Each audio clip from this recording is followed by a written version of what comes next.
Gente, nós vamos falar agora de um tipo de objeto muito especial no R chamado listas, tá? E as listas, diferentemente dos vetores, permitem que você insira valores de tipos diferentes na sua estrutura. Vamos ver um exemplo para entender isso melhor? Eu vou criar um vetor V aqui, que ele vai conter uma letra, um número e um logical, né? um tipo booleano de valor verdadeiro. Vou dar um Ctrl Enter, e aí vejam, vou imprimir esse valor aqui. Observe, ele deixa você criar a lista dessa forma, né? Ou desculpe, o vetor dessa forma.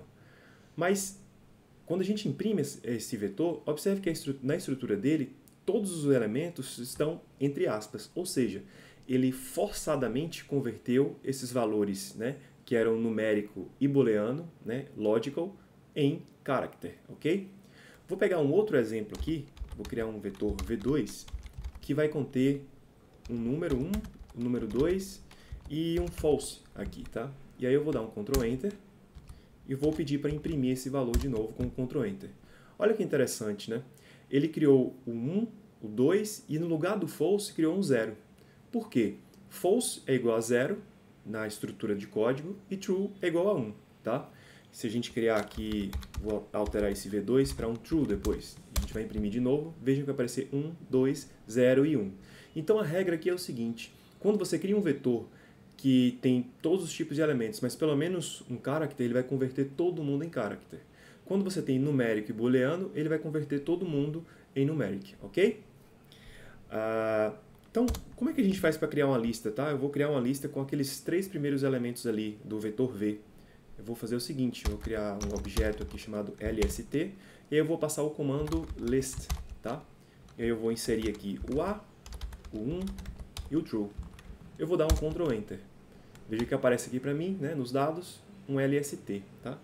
O que eu vou fazer aqui? Vou imprimir esse valor, LST, e olhem como é interessante a estrutura dessa lista. Tá? Os elementos da lista, né, dessa minha lista, eles vêm indexados com 2 colchetes de cada lado, de cada índice dessa lista. Né? Então, o primeiro índice, né, o índice número 1 dessa lista, ele aparece aqui e ele tem um valor único, né, de característica character, né, string, ou seja, de texto. O 2 é um valor numérico e o 3 é um valor booleano, tá? Mas as listas, pessoal, elas podem ser muito mais complexas do que isso aqui. A lista é o elemento mais versátil que a gente consegue criar no R, né, o objeto mais versátil. Eu vou, por exemplo, criar aqui para vocês uma lista de vetores, tá? Então eu vou criar aqui, vou chamar isso aqui de lst2. Eu vou criar um vetor de numéricos de 1 a 5. Quero colocar as 5 primeiras letras do alfabeto. E aí veja que tem uma expressão bastante bacana embutida aqui no R pra gente, que é essa letters, tá? Eu vou imprimir aqui para vocês o letters aqui embaixo. Vou dar um Ctrl Enter. Veja que quando você imprime esse valor aqui, ele aparece, né, todas as letras do alfabeto minúscula. Se eu quiser imprimir todas as letras maiúsculas, eu coloco todos os letters em letra maiúscula. Ele aparece todas elas aqui. Se eu quiser, como isso aqui é um vetor, tá? Se eu quiser as letras A até E, o que eu faço? Eu coloco o índice de 1 a 5. Quando eu der Ctrl Enter, vocês vão ver que aparece A, B, C, D, E. Tá? Então eu vou querer colocar as letras de A a E aqui. E aí um terceiro vetor de logical, né, ou booleano, com true, true, false. Vou dar um Ctrl Enter e vou pedir para imprimir essa lista aqui, tá? Olha que bacana, né? Essa lista aqui, o primeiro elemento dela é um vetor. O segundo elemento dela também é um vetor, tá? O terceiro elemento dela também é um vetor, só que são vetores de características diferentes, né? Eu tenho um vetor numérico, eu tenho um vetor de character, né, e um vetor de booleano, tá? Vamos passar a instrução class para essa lista 1 e lista 2, veja que o que aparece para a gente aqui é que esse objeto é do tipo list, tá? Se eu colocar o 2 aqui, a mesma coisa, ok? Qual que é o tamanho dessas listas, né? Então vamos lá. Qual é o tamanho da lista 1? 3 elementos. E o tamanho da lista 2? Qual que vocês acham que seja? Vamos lá. Opa. LST2. É 3 também. Vejam que eu tenho 3 elementos nessa lista e cada um desses elementos é um vetor, tá?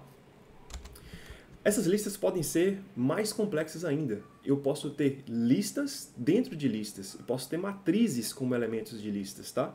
Vejam só como é que a gente faz isso. Eu vou criar um LST3, e aí eu vou criar de novo list, tá? E eu vou inserir dentro dessa lista, no primeiro elemento dessa lista, aquele nosso LST lá. E no segundo elemento eu vou criar uma matriz, que vai conter os números 1 a 4, certo? Que o número de linhas vai ser 2 e o número de colunas também vai ser igual a 2, tá? Vou dar um Ctrl Enter.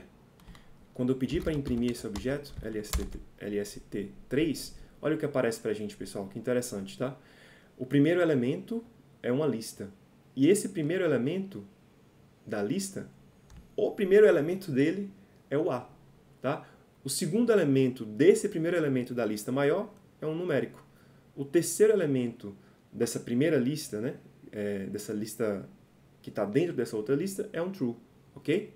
E aí vejam que o segundo elemento dessa lista maior, da LST3, é uma matriz, como a gente consegue ver aqui, tá?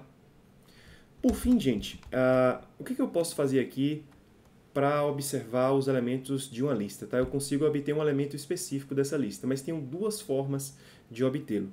Se eu quiser, então vamos tentar pegar o segundo elemento, primeiro elemento dessa LST aqui, tá? 2. Eu posso obtê-lo dessa forma, eu posso obtê-lo dessa forma aqui, tá? Qual que é a diferença entre esses dois, pessoal? Olha só, eu vou imprimir esse valor aqui, eu vou imprimir esse valor cá. A grande diferença entre eles dois é que é o seguinte: o primeiro, se a gente passar um class aqui, ele retorna o primeiro elemento como uma lista, tá? Nesse outro caso, eu retorno o primeiro elemento como ele é, na verdade, que é um vetor de números inteiros, né?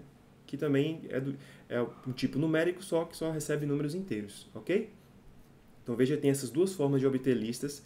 Isso é bastante importante porque, a depender da forma como a gente quiser obter essas informações, a gente precisa passar ou 2 colchetes ou um colchete.